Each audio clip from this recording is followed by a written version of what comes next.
Bonjour les enfants, c'est papa. Mon mur est un asile psychiatrique à ciel ouvert et ma salle d'attente est toujours bondée. Bienvenue à la clinique des enfants. Quand je commence, tu commences à partager, frère.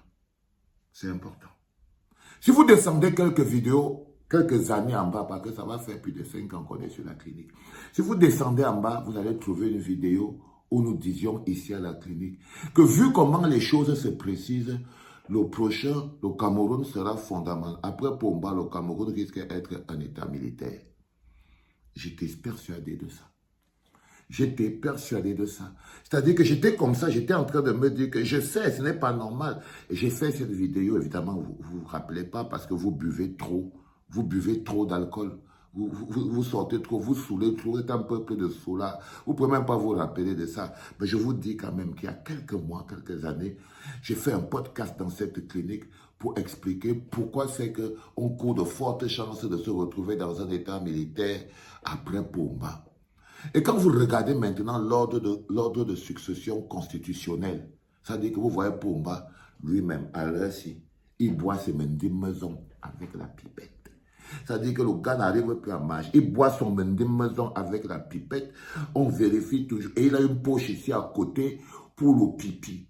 Ça dit que comme la rate est pétée, on sort l'eau, le pipi sort par le pied. Ça dit que c'est plus un mola qui baisse sa braguette pour faire son pipi. Il est foutu. Ok, il est malade, il a 92 ans.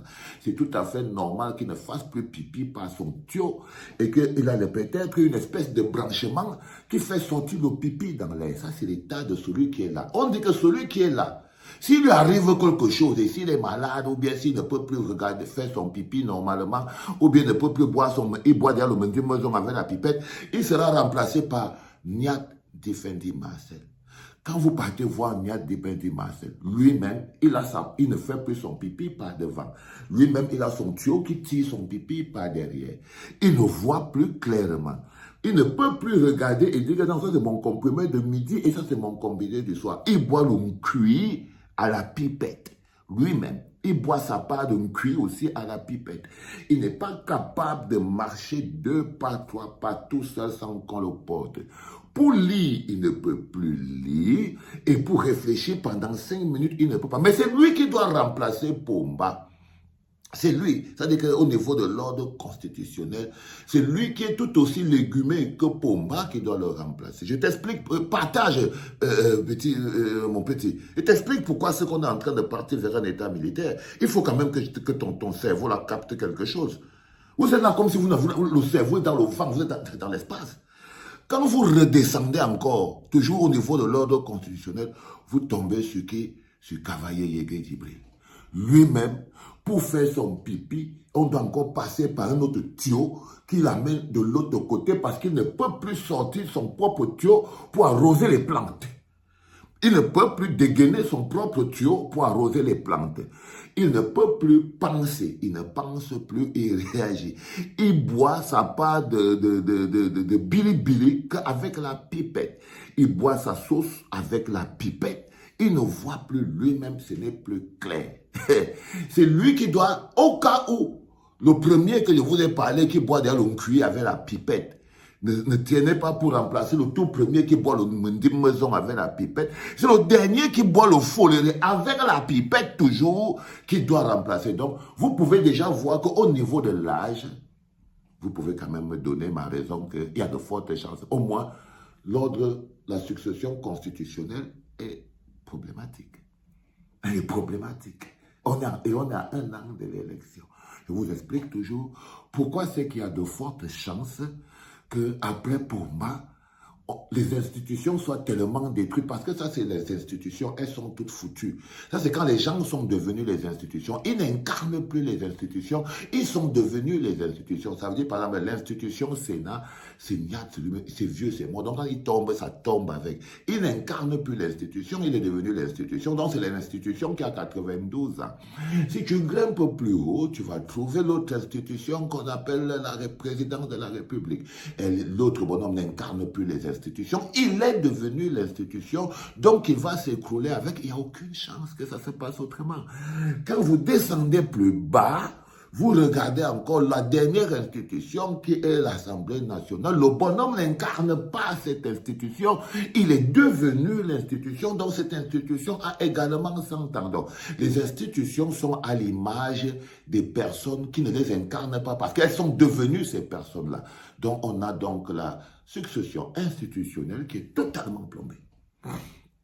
Alors du coup, il ne reste plus que l'armée. Mais là encore, quand vous rentrez maintenant au niveau des fonctionnaires, les fonctionnaires puissants, ceux qui mènent la lutte des clans, la lutte des clans ne peut pas se faire sans être influencé par comment c'est que Pomba a consolidé son pouvoir. Parce que dans diviser pour mieux régner, il n'a pas seulement donné une institution à l'ouest, un bout de l'institution au nord, et lui-même il a gardé l'autre bout, et il a aussi divisé à l'intérieur pour l'armée. Ça veut dire qu'en fait on n'a pas une armée homogène. Vous voyez par exemple Ngongo, il a son armée. C'est-à-dire que les autres ont les institutions. Les autres ont les institutions. C'est-à-dire que vous voyez Niat, il a le Sénat. Vous voyez Kavaye, il a l'armée. Pomba a le pays. Djongunte a le parti. Chacun a son petit bout de quelque chose. Et à l'intérieur, il y a les fonctionnaires. Donc vous avez les Moutazeux, vous avez les Ngongo, vous avez les Babouké. Eux, c'est les fonctionnaires. Ils n'ont pas les institutions, mais ils ont pris des morceaux de pouvoir administratif. Donc, à l'intérieur, par exemple, quand vous voyez un gars comme Ngongo, il a son propre bout de l'armée. Parce que l'armée aussi a été divisée. Vous voyez, par exemple, un gars comme Pomba. Là, vous partez au Famous, par exemple, vous trouvez les militaires qui sont en train de lutter contre les gars du BI. Ça veut dire qu'en fait, ils n'obéissent pas à la même personne. Donc, quand quelqu'un part même dans la logique de que non, on peut peut-être avoir un état militaire, il faut encore savoir que même au niveau de l'armée, tout le monde est totalement divisé. Ça veut dire, par exemple, que Ngongo, il a peut-être le bataillon israélien. Donc, le BI, c'est peut-être pour lui. Il a son bout de l'armée. Pomba a son bout de l'armée. Moutazeur, Rupol a son bout de l'armée. Frambia, il a son bout de l'armée, ok? Et il y a aussi des grands généraux qui ont aussi des bouts de l'armée. Donc, on est face à une armée qui n'est pas homogène. Donc, on est encore 2 fois plus dans une situation totalement compliquée. Totalement compliquée. L'ordre constitutionnel pourrait fonctionner si on n'était pas dans le pays du Béranou, tout son père. C'est-à-dire qu'au jour d'aujourd'hui, par exemple, quand vous êtes maintenant dans le pays du Béranou, tout son père, les gens ne savent pas ce qu'ils veulent. Tu demandes par exemple à un Camerounais là-dedans que, bon, toi tu vas voter pour qui? Les seules personnes qui savent pour qui ils vont voter, c'est les mecs du MRC. C'est le peuple du changement. C'est le peuple révolutionnaire. C'est le peuple de la révolution. Ce sont les seuls qui savent exactement, et ils ont leur candidat, ils vont voter pour Moïse Kamto. Nous, c'est-à-dire que les seuls qui savent pour qui, même les mecs du RDPC ne savent pas pour qui ils vont voter, parce que même à Pomba, ils n'ont plus confiance. Vous demandez à quelqu'un dans la rue, là, tu vas voter pour qui? Il ne sait pas, mais il sait pour qui il ne veut pas voter. Tu vois ce que je veux dire? Ça s'appelle le pays du Béranou, tout son père. Tu n'as pas de proposition. Tu n'as pas une solution. Tu n'as rien à donner, mais tu combats la proposition et la solution de l'autre pour des raisons personnelles. Parce que tu as l'énergie du Béranou, tout son père. C'est là où l'histoire arrive. Donc, je prie le Seigneur de tout mon cœur, tous les jours. Parce que je n'ai aucune idée dans quelle sauce seront mangés mes frères et sœurs du Cameroun. Ce qui va se passer dans notre pays ne s'est vu dans aucun pays avant. Dans aucun pays avant. Et c'est de notre faute, avec notre concours et notre complicité. Parce que si on a pu rester dans ce pays-là et laisser les hommes devenir plus forts que les institutions, si nous-mêmes nous avons réussi à donner aux gens, à des gens des places plus importantes dans nos vies que nous-mêmes, nos propres vies et nos propres enfants, si nous avons réussi à être un peuple d'envoûtés, si nous avons refusé d'être un peuple pour devenir des populations disparses et divisées en tribus et en sous-tribus, c'est simplement parce que nous avons aussi notre part de responsabilité. Je ne sais pas comment on va faire, mais que l'élection vienne. C'était papa.